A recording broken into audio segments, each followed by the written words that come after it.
Hey there, podcast listeners. Are you ready to take your game day to the next level? I'm excited to announce that I've partnered with SeatGeek as their newest brand ambassador. That's right, I'm officially royally quacking about this awesome collaboration.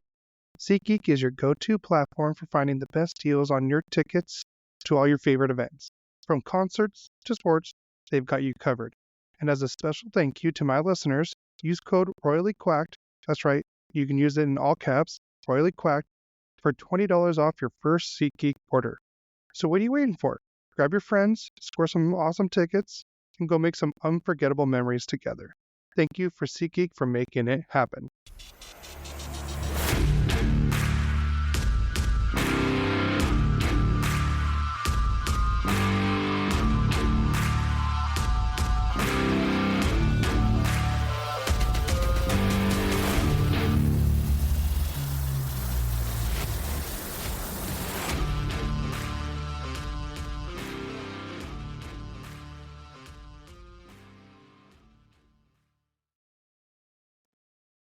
Welcome back, Kings and Ducks fans, to Royally Quacked, where I'm royally and he's quacked. Quack. Hey, Cody, how's it going? Hey, Dad. How are you doing? I'm doing okay today. Just okay? Not quite 100%. I feel you. Happens when you get old. Yeah, I know the feeling. I do feel a little better. Yeah, I do feel a little better tonight than I did earlier, so that's good. Well, as long as you're feeling better, that's all that matters. Hope it stays that way.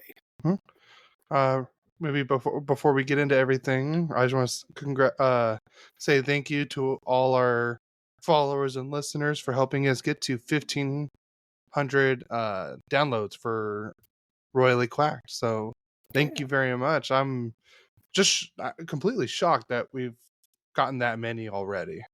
Oh, that's awesome. And this isn't in our notes, Cody, but I want to congratulate late arrivals on their 100th episode. Oh, yes. Good one. Yeah, congrats on hitting the century guys. mark. You guys are doing a great job. Keep it up. One day maybe we can catch you. If not, that's great. Okay. We're a little over the third of the way there. Yeah. So we'll work on it. Well, just like real quick, since we hit 1,500, I thought it'd be I'm gonna ask you, guess how many countries our podcast has been downloaded in? 5. 8. 8? Ooh, 8. I'm impressed. I know. Actually, let me look up all time. Oh, wait, hold on. All time. Oh, sorry. I'm wrong. 15. 15 total. Different countries? Yeah, we have the United States, Canada, Germany, Honduras, Sweden, Hong Kong, Brazil, the UK, Australia, Ireland, Saudi Arabia, Denmark, Mexico, Japan, and Romania. And we've hit a total of 105 different cities. Wow. Thank you, everyone. Yeah, thanks, everybody.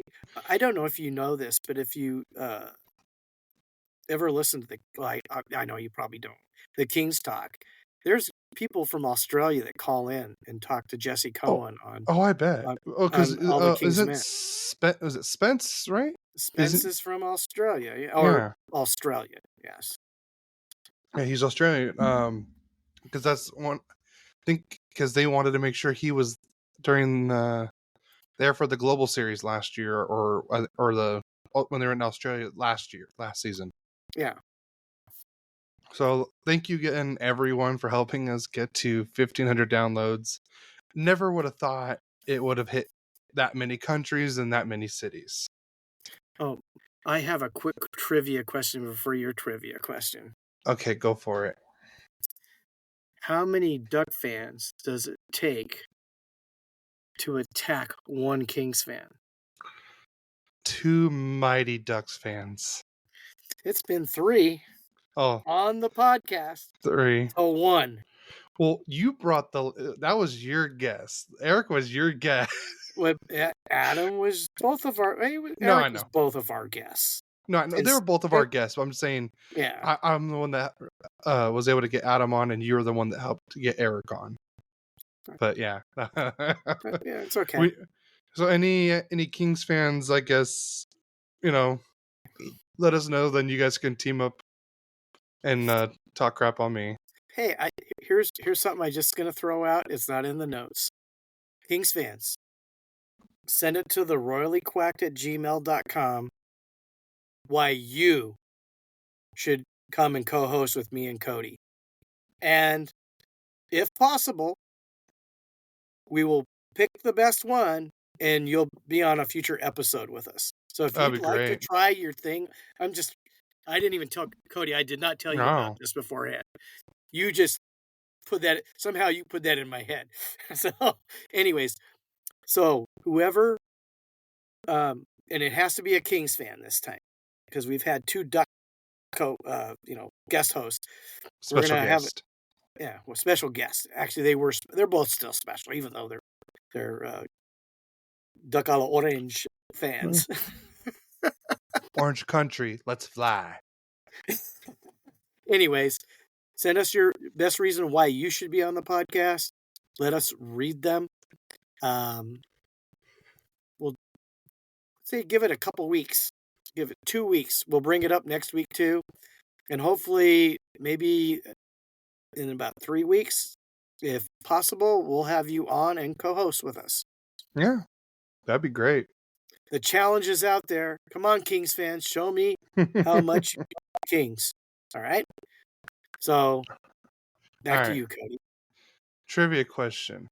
How much did it cost to bring the Kings to get an expansion team in LA?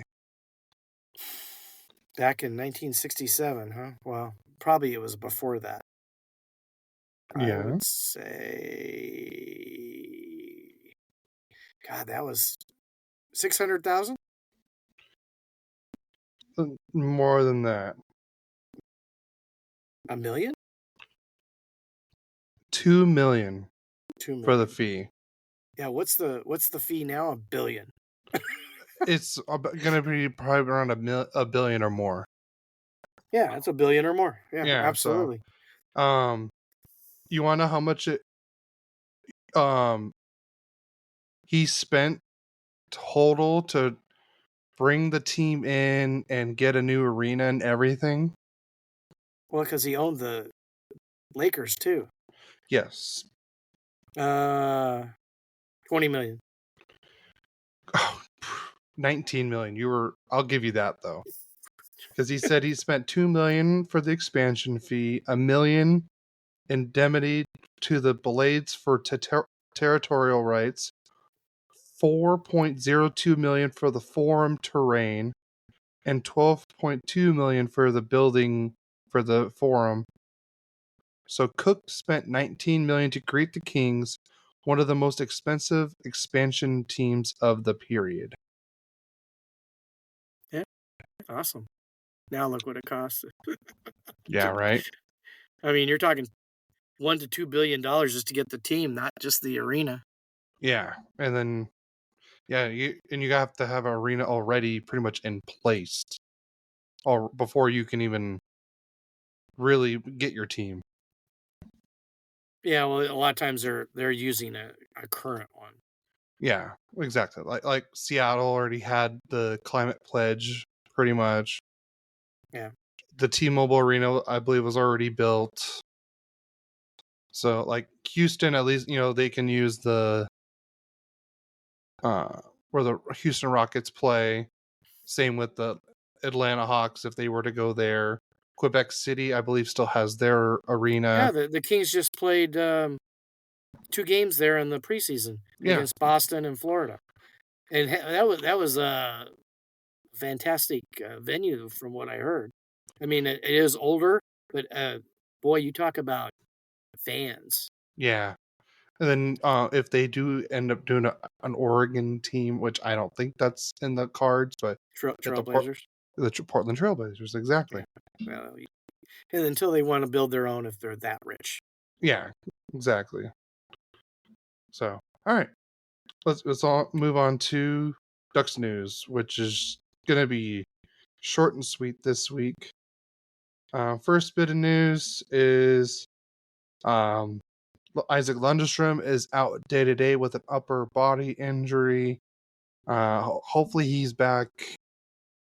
Probably won't be back tomorrow to play against the Kings. I'm probably expecting him to be back for the Tuesday game. I believe it's a Tuesday game. I can't remember at the top of my head who they play, but I have it on the notes, so I could just go back and look. Are you talking there? Everybody's playing on Frozen Frenzy night. Is that Tuesday? Tuesday, all 32 teams are playing. Yeah, no, I know that, but I didn't remember who the Ducks were playing exactly that night. Kings are playing the Vegas Golden Knights. I think the Ducks are playing against the Sharks. I think it's the Sharks. And then the roster move today, as of 6 hours ago, on the Anaheim Ducks Twitter, is they have reassigned Jansen Harkins back to the goals and activated Frank Vetrano back to the roster because Frank Vetrano did not play against Colorado because his wife was expecting. So I'm guessing that Frank Vetrano's officially a dad. That's what it seems like. I haven't seen anything on Instagram or Twitter about it, but if I had to guess, he's a daddy now. Well, congratulations, Frank. I'll double check before we get off here, but I haven't seen anything from him, so we'll move on from there. But that's it for Ducks news. Well, then I'll go to Kings news. And funny about Frank Vetrano, but we all know Joel Edmondson missed a couple of games for personal leave, and he's returning from that, I think, and playing against the Ducks tomorrow, I think. But he's expecting his first child in the next 2 weeks, and my understanding is the Kings gave him time to go home, get things set up. I mean, obviously, LA is a new home for him to help him set up for a place for his new baby to come. So they gave him a couple games off to go take care of that. And that's where family's more important than business. Yeah. I'm a firm believer it's God, family, yourself, and then work. So anyways, the other news is, obviously, if you've been paying attention and watching the start of the season, you know that Kemper went out. He's hurt and he's been put on the IR. They did recall Phoenix Copley to be with the big club, which obviously pulled, the backup and for the Reign. And not only that, the Reign Portillo's out. And I don't know what it's about. I tried to find out what it's about. There was very little news about it, but I know Ingham has been called up, and also Berube is. I think Ingham's going to be the starter, and Berube is going to be the backup. So the Reign have 2 new goalies, and that is Kings news for the week. It's not a whole lot, but we do have league news. Yeah. Real quick, I don't know if you saw what the how, like, we went to the flock party, how the president of the Ducks said that they were working on the in-game entertainment and everything. I don't know if you saw any of the videos of what they did. I wanted to be there so bad. Well, he said it was going to be fantastic. It really was. And he said it with so much passion. Yeah. The ice, because what they did is, like, they're using the ice as like a projection screen, and it looked they made it look like water, like it looked like a Wild Wing thing was coming up and down, and it was so cool. I do believe the Kings are actually working on their in-game thing. That's one reason they haven't had a home game yet. Yeah, because I'll admit that's when we went to Seattle and we saw that they already had that on for their projection screen, like for the ice, and I was blown away.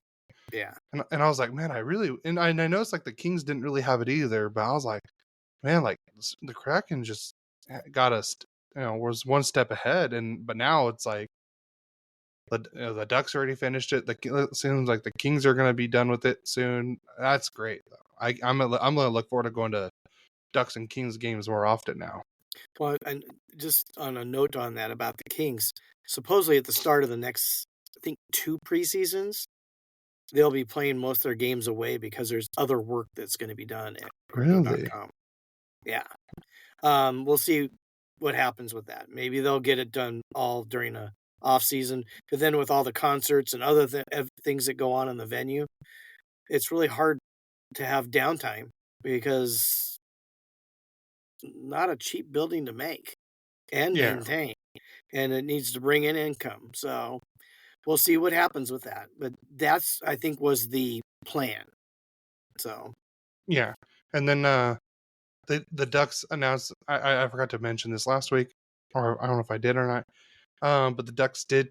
They officially have a new goal song starting this year. They're going.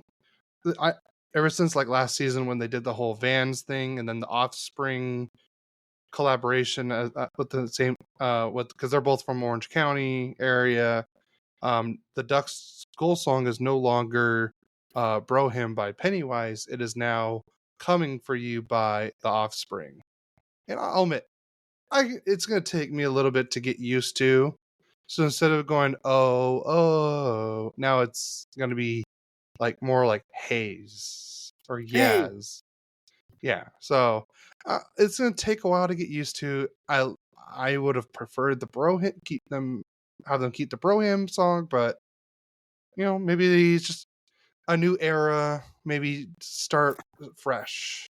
Because I believe that was our goal song for like 15 seasons. yeah, it's gonna be hard not to hear that. Yeah, I know. So, and that will be it. So now we can go to league news. All right, let me pull up the notes. League news is Cam Talbot is the second goaltender in NHL history to record a shutout for seven different franchises.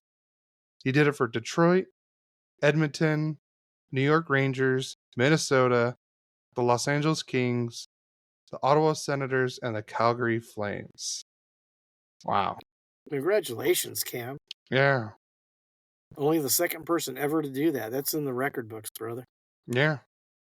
And he's been playing well for the Red Wings. He really has. And I'm happy for him because he had so many injury-filled seasons here just before coming to the Kings that it's nice to see that. And he's a nice guy. Yeah. So, and I mean, if you ever heard him in an interview, I mean, he's a humble guy. No, he is. So, well, the next bit of league news is Capitals forward Alexander Ovechkin is the 6th player, only 6th in NHL history, to reach 700 plus goals and 700 plus assists in their career. Joining the great one, Wayne Gretzky, Gordie Howe, Jaromir Jagr, another great king in Marcel Dion, and the famous Bruin, Phil Esposito. Wow. That's crazy. 2 kings in there. I didn't see any Ducks, Cody, for some reason. Hey, we also haven't been around long enough either. I got picked on quite a bit last week, so you should take a little bit back from me. No, I'm good. Yeah, sure you are. All right. Last bit of league news is the Stars have re-signed, or not, I wouldn't say, sorry. They have signed goaltender Jake Ottinger to an 8-year extension worth $8.25 million AAV. Seems like that's like the standard amount now. That's what I was for a really good about to say. Goalkeeper. And not to mention, Eric, we miss you, but this is going to be the Vezina Trophy winner, according to Eric. Yeah. And if he isn't Eric, you got to come in and eat crow. The way it's looking right now, it looks like Dostal's going to be the Vezina winner. as of right now. But we'll get into that. It's pretty early yet, so. No, I know. But, all right. Or let's get into the Ducks games. All right. Okay. So last week I didn't really get to talk about any games because the Ducks were literally the last team in the league to start their season. And of course, we recorded this the day of the game, but we recorded it before the game even started.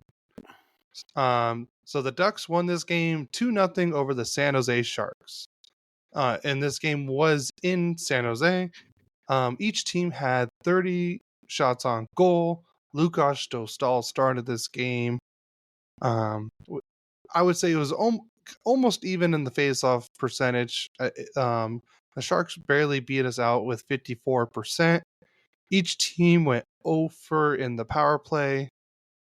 Everything else was really about equal, but I could tell you at least the Ducks aren't going to be the last team to record a shutout this season, so that's good news. And because that's what they were last year. They were literally the last team to record a shutout last year. And of course that was Dostal last year, and it's Dostal this year. So Isaac Lundestrom scored the first goal for the Anaheim Ducks to start the season with assists from Brock McGinn and Brett Leeson, and I think this may be one of my favorite lines right now. I love them together. So like I said, they've been playing great. I have no complaints about that line. The only thing is just Lundstrom's hurt, so now we got a certain player who shall not be named playing in that role now. And then Trevor Zegras scores a second goal. And it would end up being an empty netter. And we had an assist from Cam Fowler. So I'm going to just tell you this, and I believe they said it on 32 Thoughts as well, is in the last 2 or 3 years, Trevor Zegras would have never been out there playing in a 1-goal game defending. And then look at it now. He's out there playing defense with in a 1-goal game. That's big. And I think I'm glad Cronin's finally starting to see hey, maybe if we get some offensive players out there, they can help us get out of the zone or even score. And look what happened. Trevor Zegras hit the empty netter pretty much almost from red line to red line. So, like I said, congrats to the Anaheim Ducks for getting the shutout, or I should say Dostal to getting the shutout. The stars of the game was, of course, Dostal was number 1 because he did not let in a single goal, a save percentage of a perfect. So he stopped all 30 shots. Lundestrom was the second star of the game with 1 goal and 1 point. And then the third star was Vanacek. He had a .966 save percentage, and he only let in the 1 goal technically. So that is it for that game. Then the Ducks literally played the very next day in Vegas, and it pretty much went how it normally does playing against Vegas. The Ducks lost this game 3-1. Shots on goal were 23 for the Ducks and 32 for the Golden Knights. Again, almost a close face-off. It's getting better. We're not getting out face-off as bad as we were during the preseason or last year. The Knights won 53.5% and Ducks won 46.5%. The Ducks were 0-4 on the power play, and they gave up 1 power play goal to the Knights, who went 1-4. Troy Terry had the lone goal in this game. Brett Howden scored the first goal for the Golden Knights with assists from Pietrangelo and Colasar, and Troy Terry's was unassisted. And then Hurdle scored the power play goal to break the tie. So that was technically the game-winning goal in the third period. And then Pavel Dorodeev, I believe is Dorofeev. Fayev. Fayev. Yeah. Okay. Yeah. And he scored the third goal in the third period. Again, the Ducks played decent in this game. I wouldn't say like it wasn't as bad as it normally has been against the Golden Knights, but James Reimer was the goalie in this game, and he didn't look bad. I would say at all. He made great saves and everything. You could just tell he wasn't comfortable in some parts of the game. So, but like I said, he just came over. He didn't know anyone from the team. It's different. So, it's going to take him a little bit to get used to. So, but on that, like, he didn't look bad or anything like that. So, like I said, it's the Golden Knights. They're still always the team that's fighting to win the Stanley Cup every year. So, and the Ducks are still a bottom feeder trying to work their way out of it. So, like I said, I'm not mad about this game. We didn't look bad, but let's just say we didn't look good either. So that was it for that game. And then we go to the Ducks home opener on Wednesday against the Utah Hockey Club. And I can tell you, this game was a roller coaster for any fan. The Ducks won this game 5-4 in overtime. The shots on goal, the Utah Hockey Club had 30 and the Ducks had 34. Troy Terry started the scoring off with his second goal of the season, with Ryan Strome and Vetrano getting the assist on that goal.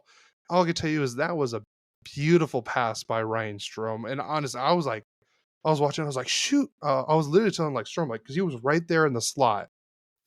And he was like one-on-one with Connor Ingram. I was like, shoot. And he passed it over. I was like, what are you doing? And then Troy Terry was just wide open for a one-timer and put it in. I was like, okay, never mind. We're good. Strom, good play. No problem. But the lead didn't last long. About a little over 4 minutes later, Jack McBain scored his second of the year to tie it up. And then Barrett Hayton scored a power play goal to take the 2-1 lead going into the second period. But never fear, Robbie Fabry's here. He tied the game up.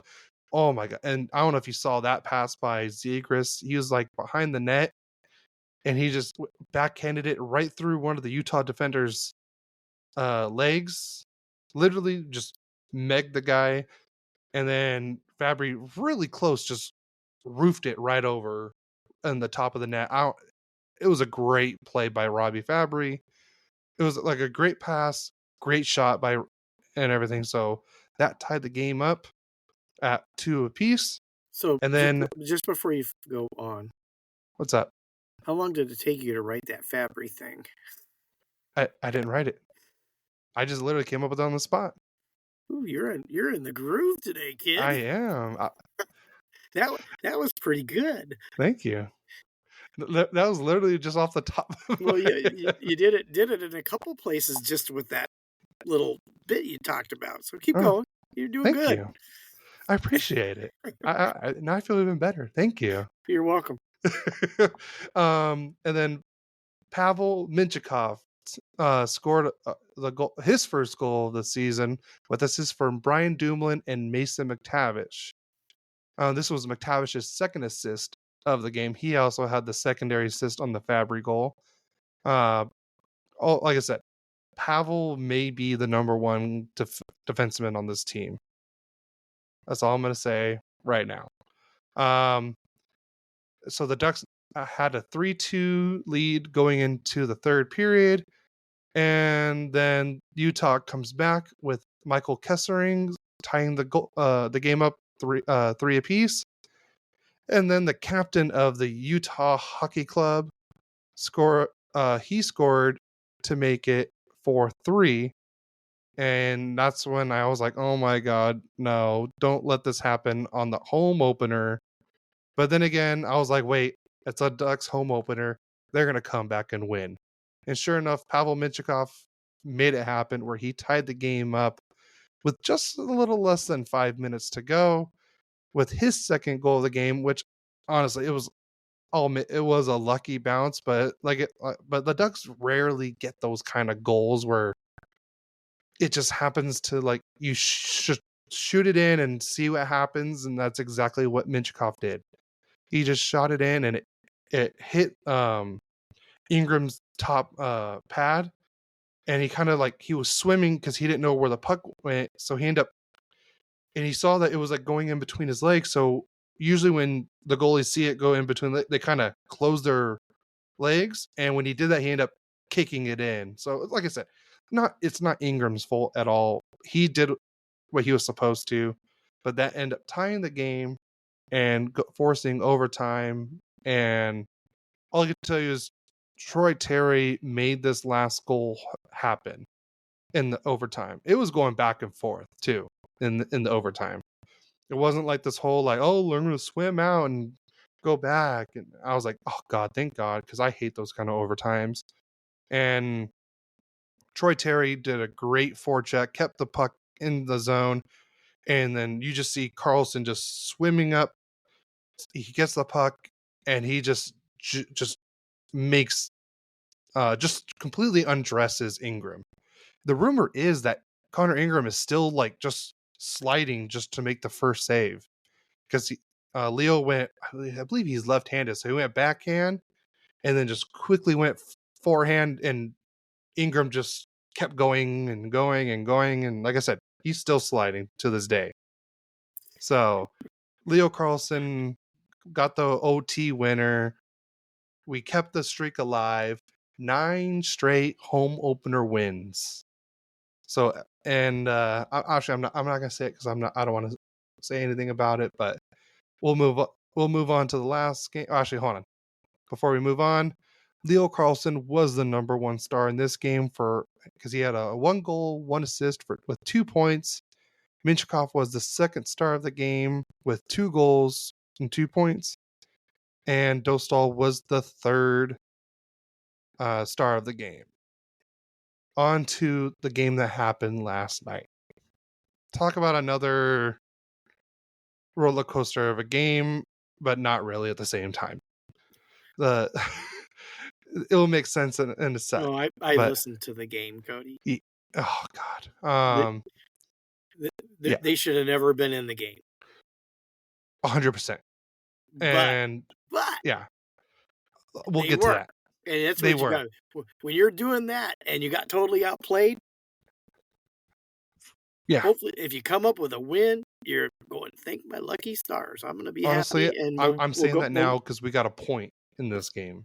So the Ducks, Colorado, which is an incredibly great team. So. Yeah, exactly. The Ducks lost the game 4-3 in overtime. The shots on goal were 49-20. You guys, you did hear that right.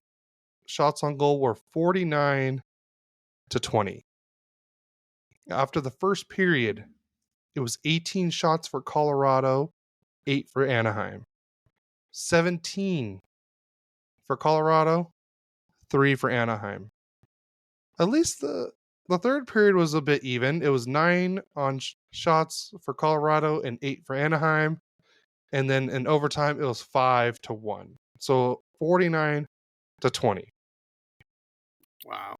Face-offs, bad. Actually, even in the Utah game, I forgot to talk about that. Bad. And real quick for the Utah game, the face-off percentage was 38.2% and went 0-for on the power play. There's a reason why I went back to that. In this game, face-off percentage, 61% for Colorado, 39% for Anaheim. Power play, 1 for 5 for Colorado, 0 for 3 for the Anaheim Ducks. I'm going to talk about that in a sec. Or later on in the podcast too.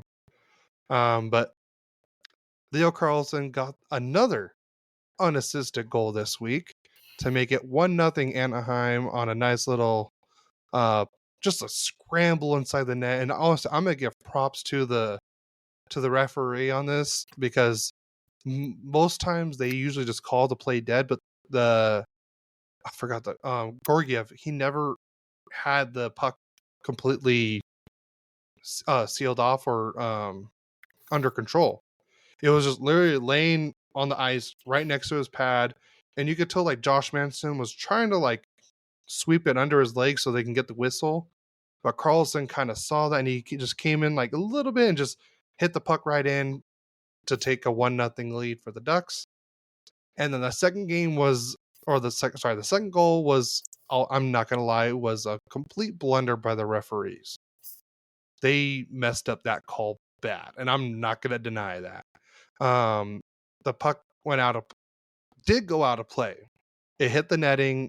Normally, when the puck hits the netting behind the net or anything, they call it dead and they do a face-off. Well, hit the netting, and you could tell the Avalanche player was like, "Hey, ref, it hit the netting," and the ref like pointed at it. And he's like, "No, I don't know if he said like, yeah, it did, but the play wasn't dead," and everything. And so I believe it was Sam Girard. He just like threw the puck out of the zone, and it went right to Brian Dumoulin, and he passed it right to Ryan Strome, and Ryan Strome buried it in. And then everyone was like, "Hey, like it went out of play. How come you guys didn't call it?" And I didn't know this, and I'm so that's another reason why I like watching and listening to all the games. Is if the puck would have stayed inside the zone. So say if the puck never left the zone and then the Ducks scored, Colorado could have challenged the play and got it reversed, and it would have been reversed. Hands down, it would have been reversed. But since the puck left the zone, it kind of resets. So now Colorado they couldn't challenge the play because Girard just gave up the puck and it went out of the zone. So and I didn't know this at all. I was like, oh, I did not know that. That's pretty cool. Well, good for us, bad for Colorado for now. But so the Ducks had a 2-0 lead going into the second period. And then luckily we only gave up one goal in the second period. Casey Mittelstadt scored the one goal for Colorado to make it 2-1 going into the third period. And then it was the Ross Colton show in the third period. He ended up scoring a power play goal pretty early on in the third period, and then scored another one to take the lead 3-2. And then Troy Terry. Oh, the Ducks, I believe, had it was not a power play, but they pulled the goalie, got an extra man on, and just this was like the best the Ducks looked literally the whole game was this part of the game right here. The last like 2 minutes, they pulled Dostal and they just kept the puck in the zone. You could tell like everyone on Colorado was just gassed. They were done. They were just tired. And Troy Terry got the puck and just buried it top shelf. It was just a beautiful shot to tie it up to force overtime. And sure enough, Nathan MacKinnon, who really didn't do, he had, he only had one assist. He had a secondary assist on the Ross Colton second goal, but he ended up getting the game winner in overtime and taking the 2 points away from the Ducks. So we lost this game 4-3 in overtime. But before I can get to that, Dostal was the player of the game this game. Hands down. I mean, for him to have, was it how many? 49 shots, and he saved 45 of them. And it wasn't like a 40. I felt like the Ducks were on the penalty kill the whole game. Like, that's how bad it was. Like, they were just getting outplayed. It literally looked like Colorado had an extra man the whole time. They were winning every puck battle. They were winning every 50-50 puck. Just Dostal was keeping them in the game. And I don't know if you saw that one save he had on Rantanen in overtime. Oh my God. I don't know how he saved it with the bottom of his foot or pad or whatever. Oh my God. I literally was like, oh, there it is. And then he saved it. I was like, oh shit, he saved it. And then MacKinnon end up scoring later. But oh my God, Lukas Dostal. Let's just say he's not getting paid nearly enough for what he's putting out. And everyone on the Anaheim Ducks right now, Carlsson, Strome, even Greg Cronin, Pat Verbeek should even pay for every player on the Ducks should have to pay for Lukas Dostal's meal the rest of the year. Lukas should not spend not even a penny on anything the rest of the season after that performance. Vezina trophy. After that, that's what I'm saying. Like, holy moly! What did I tell you in our preseason thing? No, and I agreed with you 100%. Who's going to be the number? And I'm not even. I'm not a hater. Yeah. I just don't like them when they play the Kings. I'm not a hater of the team, And I love hockey, so I can appreciate any player on any team. There's a lot of these guys I got to tell you, if you've never watched Connor McDavid play live, you're not impressed by watching him on TV. Watch him up close. Yeah. That one game where you couldn't go. Oh my God. Me, Mom, and Tim went, and we had pretty good seats. And Connor McDavid is such an impressive athlete. I mean, oh yeah, like McJesus down, way better than anybody else on the ice. And they got some really good players on Edmonton too. And the Ducks have a lot of great young players that are going to be something. I don't know if we'll ever see a Connor McDavid again, just like him. He's incredible. Yeah. So I think the next closest thing is Nathan McKinnon. Why I picked him number 1 in the fantasy draft. And he scored the game winner. Yeah. But they haven't been playing that good. When you think about how they played against the Ducks, they had not been playing very good. Right now, this is what I call the reverse NHL right now. Not that every good team is playing bad, but there's teams all over the place where not where you expect them to be. So, anyways, but we'll go through that when we talk about after the games. Yeah. So, was that it on the Ducks games? That is it on the Ducks games. Yes. So let's go to the Kings game. And last podcast, actually, we started the podcast somewhere past the halfway, probably 2/3 away mark through this game. And the Kings played Boston last Saturday. There was no scoring in the first period. It was you got 2 pretty good defensive teams. Expected to be very good defensive teams. No scoring in the first period. But the Kings, Trevor Moore gets his first in the second period on an assist from one part of the law firm, Deneau, not Jeannot or Moore, but the Deneau part of the law firm had the number 1 assist, or the primary assist. Quentin Byfield had the second assist and his second of the season. And that was at the 5:22 mark of the second period. Not to be outdone, though, and Elias Lindholm, the big pickup in free agency for the Boston. Yeah, for the Bruins. He scored his second goal on an assist from the hated one, Brad Marchand. Oh, the Rat?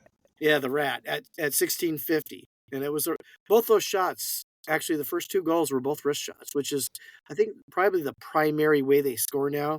The slap shot that's usually a defenseman from way out that happens. But all the shots are wrist shots, or what they call a snap shot, which is between a wrist shot and a slap shot.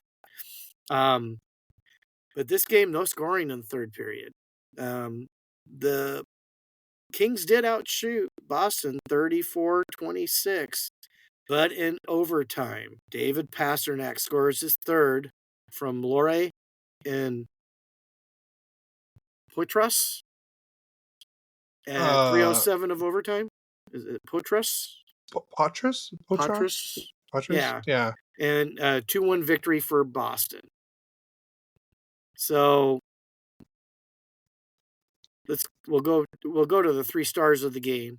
Well, the face-offs, to me, if you're not in the upper 40s, you lost bad. Kings only won 44.9. Boston won 55.1. Kings were 0 for 5. Bruins were 0 for 5 on the power play. Now the Kings are 0 for 10 on the power play after 2 games, which that's really good. They were out hit 32-26. For the penalty kill, you mean, right? Yeah, penalty kill. I'm sorry. No, their power plays were both 0 for 5 too. No, but you said the Kings were 0 for 5 on the power play, and that's good, and that's not good. Well, no, I meant over 10 for the season on the penalty kill. Yeah, you said power play. They've given up no goals and 10 power play opportunities. My bad. Yeah. They got out of hit 32-26. Block shots were 19 Bruins, 15 Kings.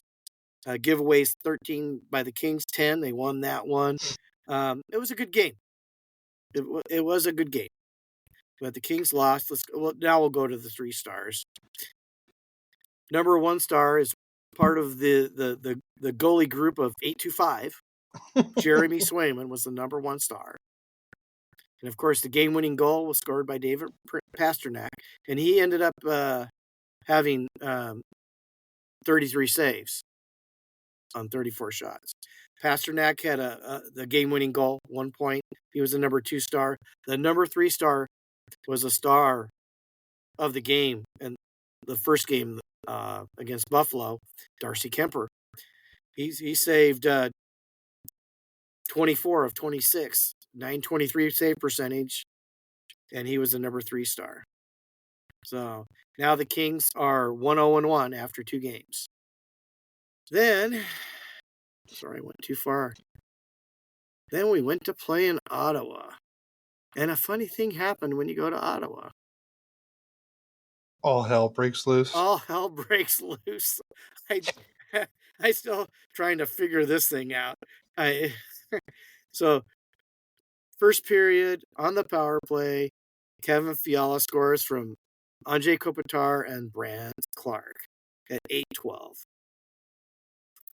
Then Trevor Lewis gets his first from Alex Turcotte and Mikey Anderson at the 9:07. So less than a minute, Kings are up 2-0. And then, you have him on your fantasy team, Jake Anderson or Sanderson, don't you? Yep. Yeah, he had a great day for you today. He had like 23 points or something like that. Good. I'm playing against you this week, so I needed it. Oh, yeah, you're winning right now.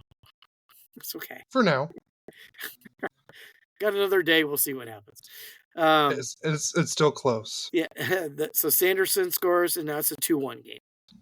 And that after 2 periods, it's Kings 2, Senators After 1 period. After 1 period, yeah.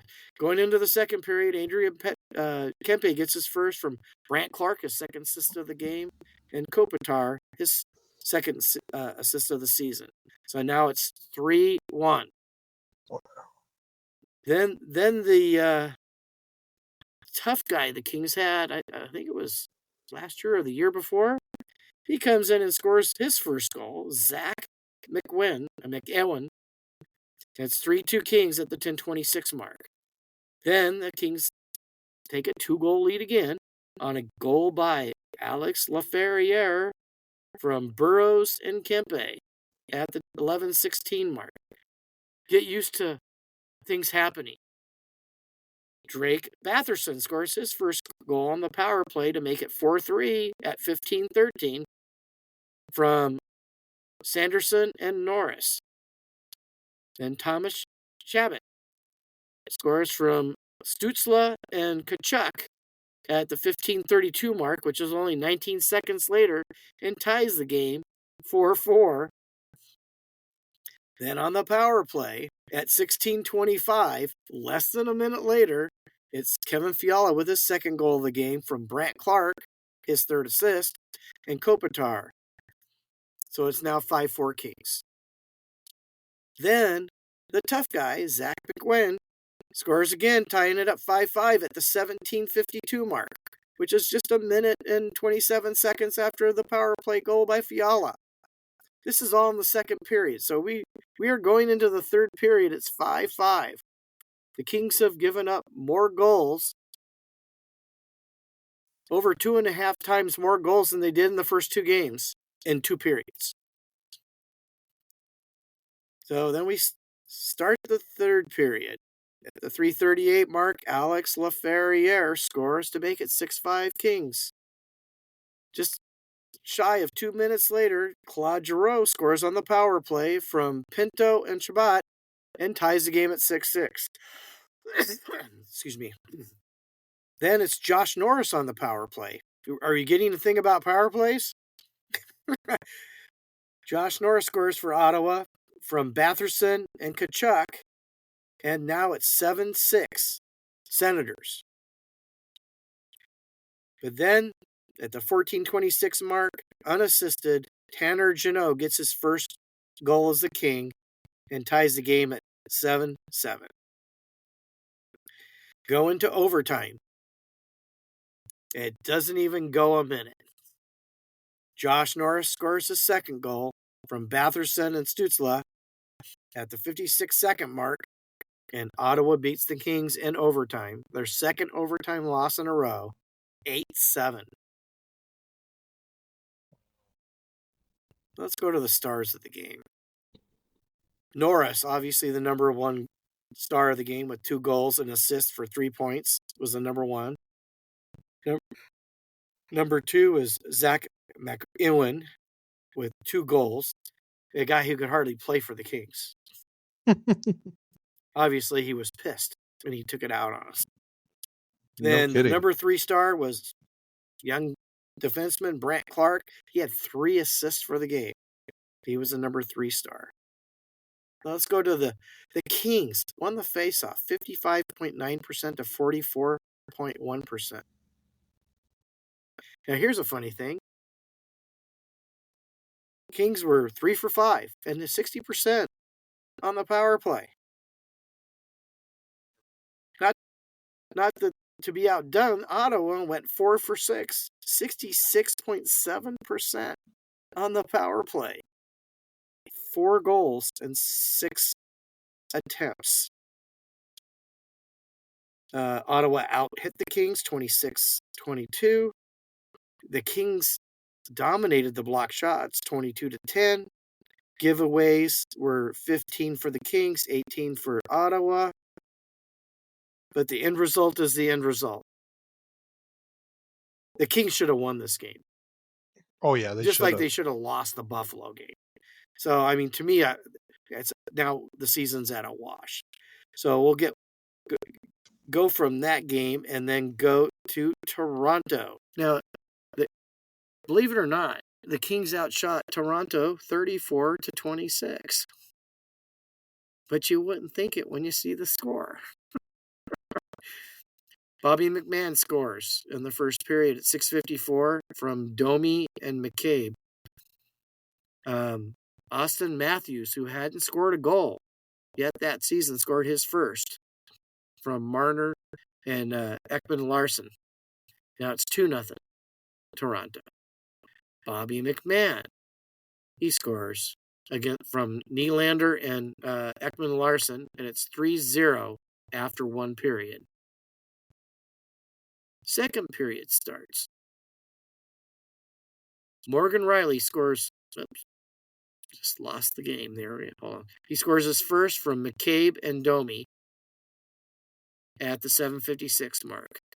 Nylander gets his third at the 18:31 mark from Matthews and Marner. Matthews hadn't had a point in a game yet until he played the Kings. And he was born in California, if you didn't know that. So he came back. He wants to punish the California teams. Look out, Ducks. When he comes, he wants to win. So now it's 5-0 after 2 periods. In the third period, the Kings decided they wanted to play at least a little bit. Alex Turcotte gets his first from Andre Lee at the 242 mark, and it's 5-1 Toronto. Kevin Fiala got his third from Brant Clark and Trevor Lewis at the 903 mark, and it's 5-2. And then on the power play at the 17-16 mark, John Tavares scores for Marner and Matthews for a final score of 6-2. So in the faceoff circle, Kings were at 45%, Toronto 55%. That's losing. You lost by 10%. That's not good. Kings power play was 0 for 4. Again, Toronto was 2 for 4 on the power play at 50%. So in 2 games, they gave up 6 goals in 10 power play attempts. So you're talking, that's not 60%, 2 games. The hits were pretty even. Block shots, Toronto dominated 17-8. Kings took the giveaways 10-7. Takeaways were pretty even.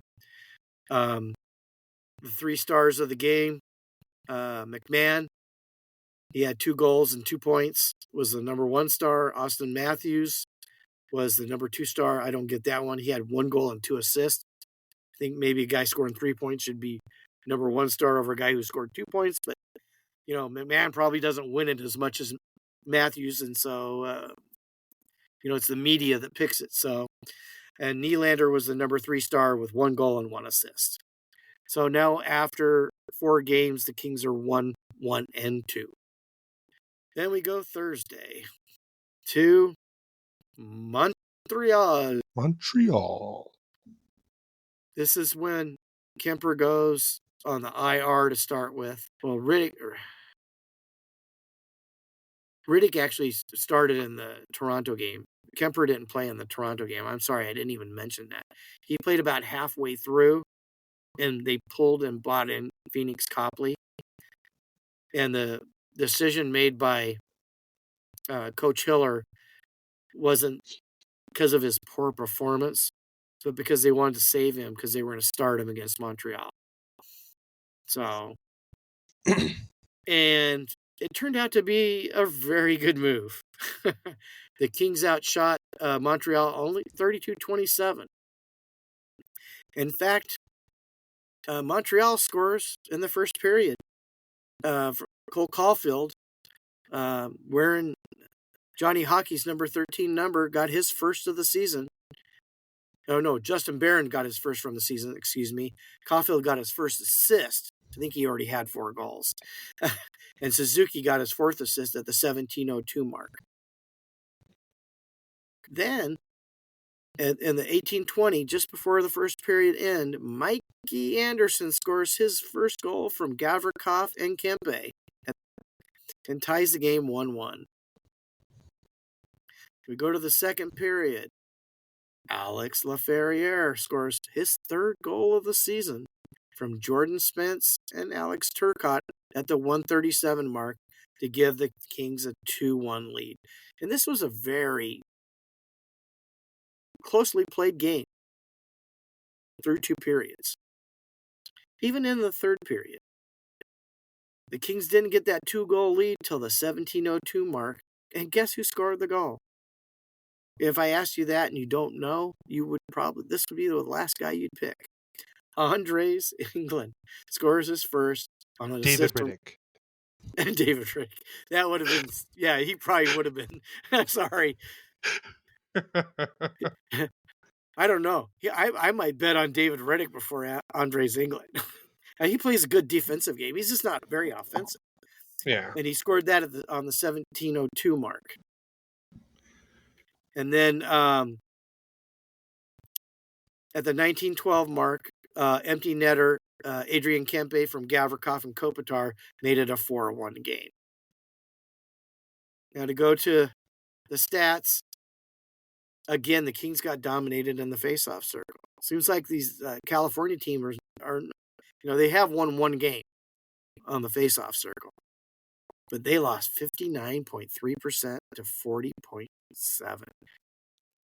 And the only guy that kept them at 40.7 was Philip Deneau. Both teams were 0 for on the power play. Kings were 0 for 2. Montreal was 0 for 5. Hits were 34 Montreal, Kings 25. Block shots 19 Montreal, 12 Kings. Giveaways 13 Montreal, 12 Kings. Takeaways 9 Montreal, 6 Kings.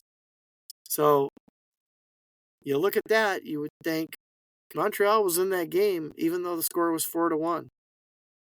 Yeah. 3 stars of the game. Lane Hudson was. He's something. He is. He really is. He's like almost like a Kel McCarr, I think. Yeah. He's a rookie, right? Yeah, he's a rookie. Doesn't he have a brother that plays somewhere too? Yeah, he does. I just can't see if I can find it up. Well, anyways, he really didn't score anything, but he was third star of the game. Byfield with an assist was the second star, and Alex Ferrier with a goal was the number 1 star. So now the Kings are 2-1-2 after 5 games. It's been an up and down start of the season. And what I didn't say happened in this game is Hiller did like what he did last year. He played with the lines. Not only did Byfield go up and play left wing with Kopi and Kempe, Fiala went up and played with Deneau and Moore on the second line. Third line was Turcotte, Laferriere, and why am I drawing a blank? I know Jeannot, Lewis, and Lee were the third line. Oh, Fogle. It was Turcotte, Fogle, and Laferriere on the third line. We'll see if that happens tomorrow against the Ducks. It seemed to work defensively for the Kings. They played much better defensive game than. I mean, their defensive, just a lot of lapses through these seasons. So, are we doing Player of the Week first, or are we going to predictions? Well, we can do Player of the Week. Okay. Since I'll go ahead and. I mean, I know you're on the notes. You're first, but I'll take it first. That's fine. Think the Kings Player of the Week was natural hat trick boy. He's a man. He's not a boy. Anze Kopitar. I mean, I would say my runner-up, Alex Laferriere.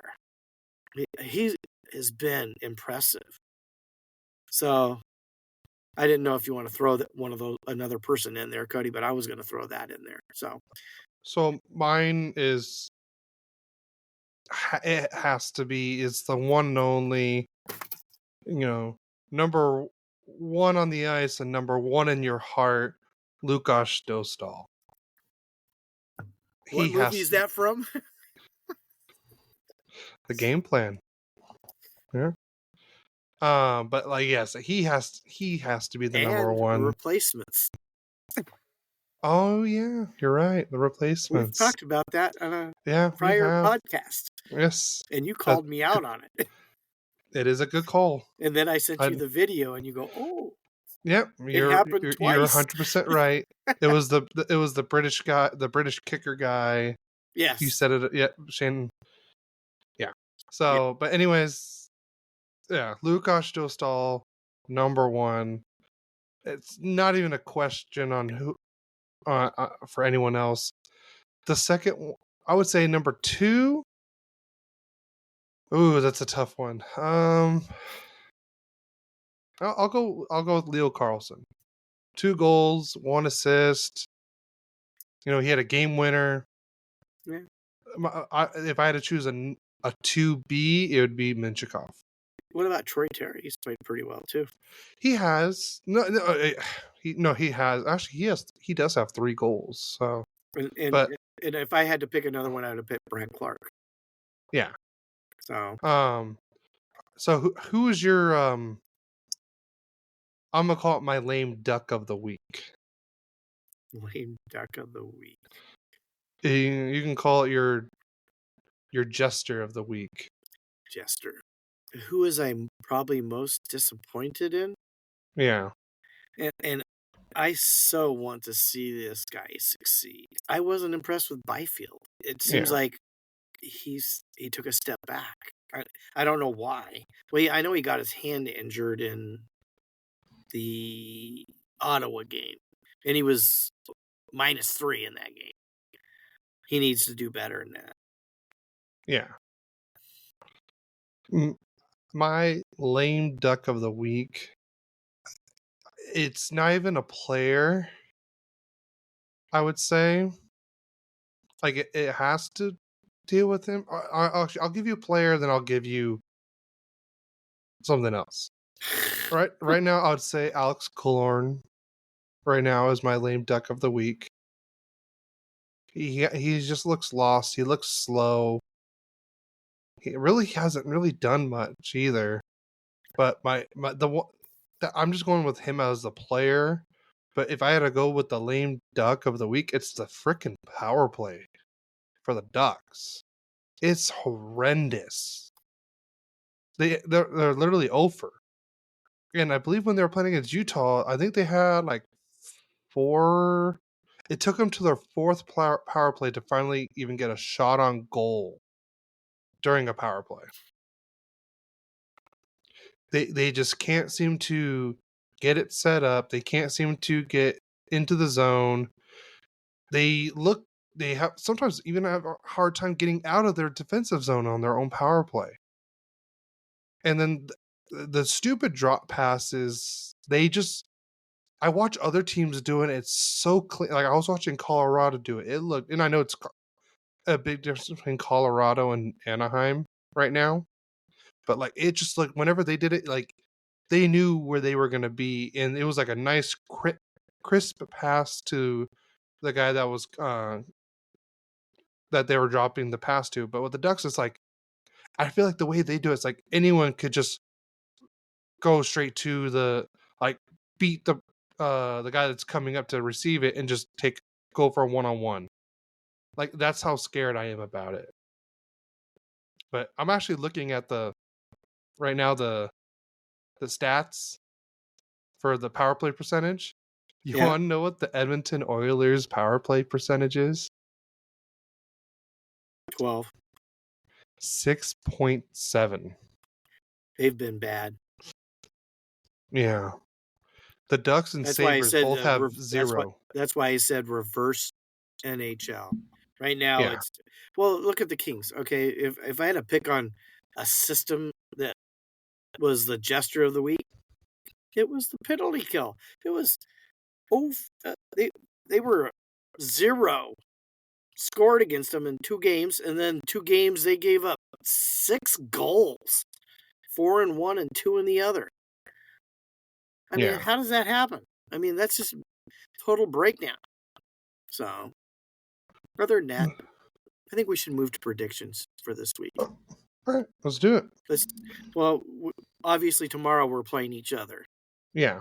And who do you have winning the game tomorrow? I have the Ducks winning 3-2. Yeah, I saw that. I have the Kings winning 4-2. Yeah. Why do you think the Ducks might win that game? I feel like after how bad they played in Colorado and everything, and I feel like Lukas Dostal has a few days, or at least a day rest. They just, they got so used to playing in Colorado with the Mile High City, the elevation there, and I feel like they're just gonna come down. Cronin's gonna be on their asses, because they just got outplayed completely, and I don't know. I think Dostal's gonna save the day again, and I feel like it's the Ducks looked really bad both times against the Kings. They looked lost in both preseason games against them. So I'm just thinking, they had their 2 bad games. They're going to change it up. So this is going to be our first week of making predictions. So yes, I want to start keeping track of this stuff. Okay. So I'll let you do that. Thank you. So you can contribute to the podcast a little bit more. Oh, is that a slap? All right, while you're doing that, do not forget that without me, you wouldn't be here. I mean, I still could have, but it probably wouldn't be as fun. I can tell you that. I don't know. Me and Eric and Adam, we had some pretty good chemistry. You wouldn't have been here without me. It would have been somebody else. So I had 4-2 LA. You had 3-2 Anaheim. So the second game, who played? Oh, we both play on the Frenzy. Frozen you literally mentioned this earlier. Right. That everyone plays that day. Right. So I have Vegas beating the Kings 4-3 on Tuesday. Okay. I think the Kings are still trying to find themselves. Yeah. And you guys are playing San Jose. We're playing San Jose, and I have the Ducks winning 4-1. I saw that.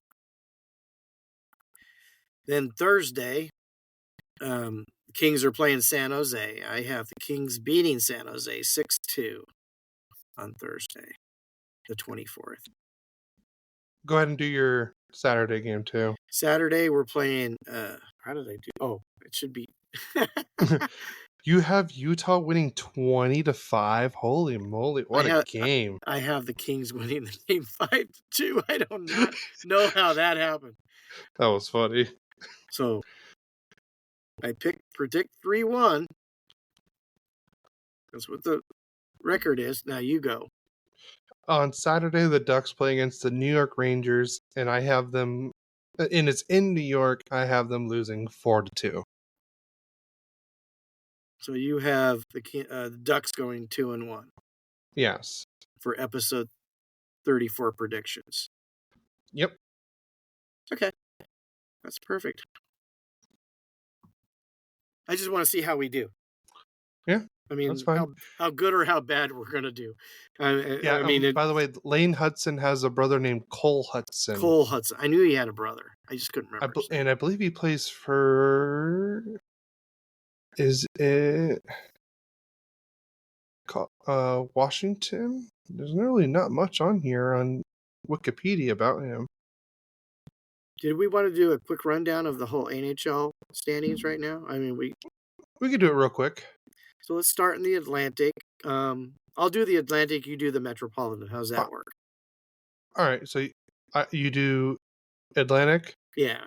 Okay. So in the Atlantic right now, number 1 in points is Florida. They've played 7 games. They're 4-2-1.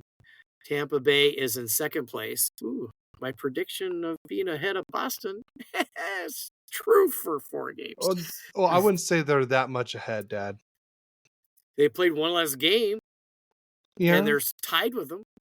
So Tampa Bay's 3-1. They got 6 points. And then you got Toronto.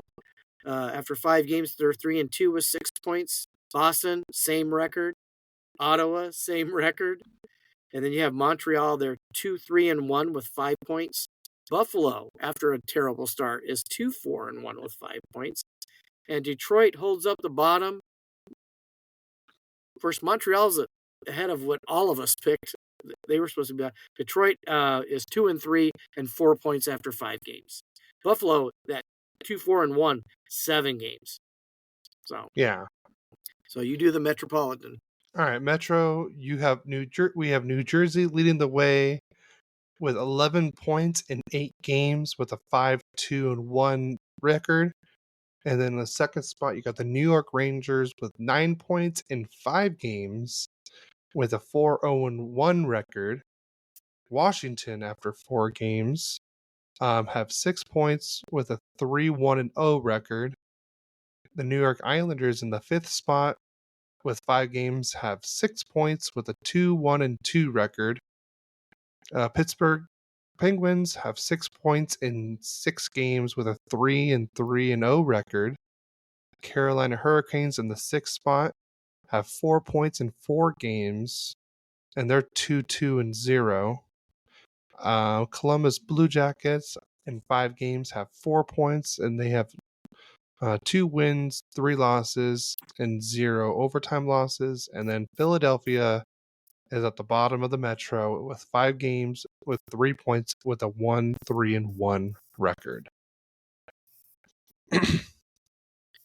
So now we go to the Central. And, well, the points leader is the Dallas Stars. 6 games, they're 5-1, 10 points. Then you have 3 teams tied with 8 points. But Winnipeg only has played 4 games, has 4 wins. They have 8 points. Then you have Minnesota's played 5 games. They're 3-0-2 for 8 points. St. Louis has 8 points. And they played 6 games. They're 4-2. Then you have Utah at 7 points. Played 5 games. They're 3-1-1. Then you go to Chicago. 6 games. They're 2-3-1 for 5 points. Colorado is 5 games. They're 1-4. And who did they beat, Cody? Your friendly neighborhood Anaheim Ducks. 1-4. So, do you hear what I said about reverse NHL? Colorado's, and who had one of the best off seasons we thought? Nashville. They have 0 points in 5 games. They've lost all 5 games. With they're a minus 13 in goal differential. Colorado's a minus 11. Wow. So you can do the Pacific, Cody. All right, in the Pacific, we talk about this as a topsy-turvy thing. In 4 games, the Calgary Flames lead the Pacific with 4 wins, 0 losses, 0 overtime losses with 8 points. So they're so far perfect, along with the Winnipeg Jets. We had them second to last, you and I both, I think. Mm-hmm. It's still early in the season. I know. The Vegas Golden Knights are in the second place. In 6 games, they have 7 points with a 3-2-1 record. Seattle in 5 games has 6 points with 3-2-0 record. The Kings in the fourth place in 5 games have 6 points with a 2-1-2 record. And then Vancouver in 5 games also has a 2-1-2 record for 6 points. And then in 6th place, where you and I predicted them, we have the Anaheim Ducks in 4 games, 2-1-1 for 5 points. And then Edmonton Oilers in the 7th spot in 6 games has 4 points with a 2-4-0 record. And as we predicted, the San Jose Sharks are in the last spot in the Pacific. In 5 games, they have 0 wins, 0 losses, and 2 overtime losses for a total of 2 points. They have 3 losses, not 0 losses. Oh, sorry. 3 losses, 2 overtime losses. I must have looked at a different spot. I think you did. Yep. So they have a total of 2 points. God, it's crazy. The Sharks and Oilers still have a better goal differential than the Nashville Predators. Well, it might just take some time. They have a lot of change. Yeah. A lot of teams have gone through a lot of change. Some of them have adapted well, others haven't. I mean, the Kings they have adapted well and they haven't adapted well. It just depends on the game. But like you look at Nashville, they haven't adapted. Edmonton, with the additions they made, haven't adapted. I like where the Ducks are at. Perfect even in the goal differential. I'll take that for now. Well, after giving up 8 and 6 goals and we're only a -1, I'll take that for the Kings. Yeah, true. So, I mean, we've had some bad games. So, yeah. Anyways, we can obviously see right now that all our predictions from last week, if it would stay the way it is now, make us all look like we're bumbling idiots. Yep. But, thank God there's, 74 74 to 77 more games to play, depending on what teams they are. There's still. We'll just make it an even 70. There's about a little over 70 games left in the season. We'll just make it an even 70. For a lot of teams, it's 75. Well, yeah. Well, some of them 78. They only played 4 games. It's 82 games. So I'm just making it. I got you. We'll see what happens. Time will change things. We'll see what happens. So, I mean, obviously with what has happened the season so far, the ups and downs, I go the way the Kings have played, I'm pretty happy with us being 2-1-2. I mean, and we haven't played a home game yet, and we won't play a home game till Thursday this coming week. Yeah. Tomorrow, we're on the road. We're in Anaheim. Tuesday, we're in Vegas. That's 7 straight games on the road. And yet, after 5 games and playing Boston and Ottawa and Buffalo, Toronto. I mean, you got 2 really good teams in Boston and Toronto. And Ottawa, I think, is an up-and-coming team. Yeah. So for sure. And then, like I said, I listened to the game last night, and the Ducks were up 2-0, and they were getting totally outplayed. This sounds they were getting outplayed. This sounds like the Buffalo game for the Kings, and I'm going I'm going, wow. And then all of a sudden, it's just like Colton got hot, and next thing you know, overtime, and McKinnon, if he gets ahead of everybody, you can't catch him. Oh no, he is so fast. Like Jeff Merrick said it best. Nathan McKinnon is a rhinoceros on skates. So I mean, anyways, it's been a crazy couple of weeks of the hockey season. We got a whole bunch more to go, guys. Again, a challenge to Kings fans to let us know why you should be on our podcast, and whoever, like I said, I mean, Cody and I will both have a say, and it won't just be me on who we pick. And hopefully we get somebody. The challenge is, don't let it keep being Duck fans be guest hosts on here or special guests for us. No, it's okay. Let's get a Kings person on here. And then we'll keep bringing Ducks guests on here. We can pick on Cody. It'll be fun. It will be fun. So I'm looking forward to it. Yeah. My hot take I still stand on my hot take that the Ducks will win a playoff series before the Kings do. Yeah. If I look silly, I look silly, but that's just what I'm predicting. Okay. You know what? We'll see what happens. In fact, your prediction, we'll see tomorrow night who predicted better. Yeah. But, I mean, that's why it's a hot take. 5:00. Yeah. We'll probably be at Grandma's and Papa's. I don't know what time we're... I don't either. Well, all I know is I think we were supposed to leave at noon. That's all I know. Yeah. So we'll probably have an early dinner. We could be... I don't know if we'd be back by 5. Yeah. Be on the road. Listen to the game. So I'll definitely be listening to it. Me too. Ready to get out of here? I am. I am too. Since I won't have that much time to edit as much as I normally do, but I should get it done pretty quick. We'll try not to. We'll do it earlier next week. I appreciate that. Okay. So, all right. Well, do you have anything else to add before we head out?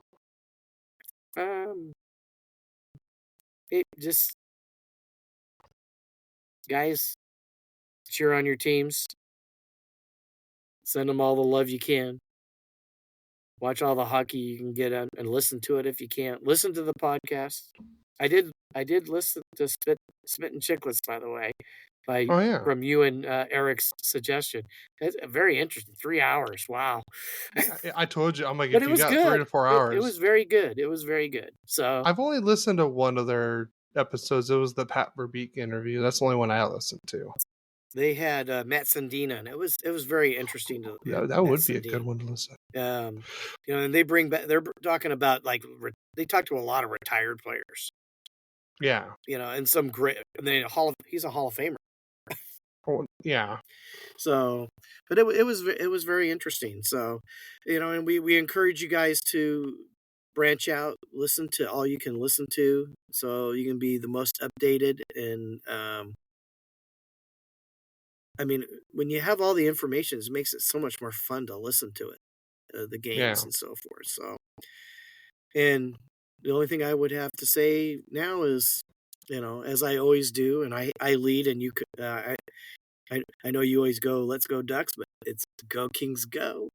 Go Kings go. No? Let's go Kings. All right. Well, before we head out, again, thank you everyone for helping us get to 1,500 downloads. Every single one of you, that I don't care if you listen for 1 minute, that's all it takes. If you guys have any questions, you know, please feel free to DM us on Instagram, Twitter, or email us at royallyquacked@gmail.com. There's also in the show notes, there's a place to send, I believe it's like a little link that says send us a message. You can click on that and it'll send us like a text message. Like I said, we're on Instagram, Twitter, Facebook. I'm going to try and get on Twitter a little bit more because I know a lot of hockey loves their Twitter. So I'm going to try and get on that a little bit more. You know, we're all on all your favorite podcast platforms, Spotify, Apple, iHeart, Amazon, and we're also on YouTube. So please like and subscribe on YouTube. That way it helps the algorithm to put our podcast out there a little bit more. We'd really appreciate it. There's one other thing I wanted to add, to say, and I just completely blanked on it. But well, yeah, I'm ready to get out of here. So, oh crap, it's bugging me that I don't remember what I was going to say. I literally just had it. So stop trying, and it'll come to you. Oh yeah. Wait. Oh, it's coming back. Oh, BLA, BLA, BLA, BLA. Keep dreaming, kid. I rather keep dreaming than having nightmares. Well, tomorrow might be a nightmare. Maybe, but I'm praying for a dream. Or as Eric said, Lord Gary has spoken. Wait. Nope. I had a dream. The Ducks win 3-2 tomorrow. Yep. There's my dream. All right. Ready to get out of here? I am, and I can't wait to rub it in your face when we open the podcast next week. Well, keep dreaming. All right, guys. Thank you very much. And just remember, quack, quack, quack, quack, quack, quack, quack, quack. Go Ducks! Go Kings!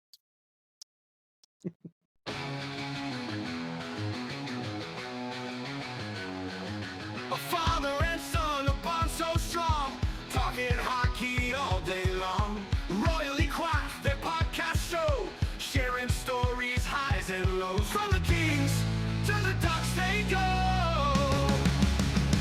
shouting go Kings go, quack quack they cheer. A father and son, their passion sincere on the ice. Their love appears through the highs and lows in the years.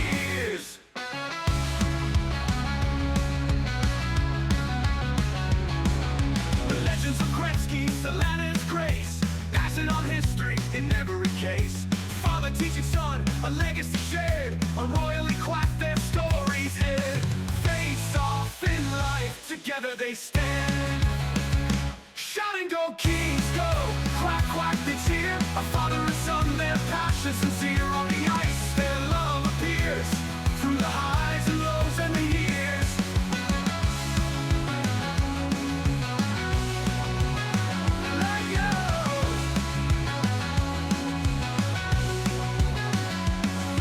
Gretzky, Atlanta's grace, passing Passing on history in every case.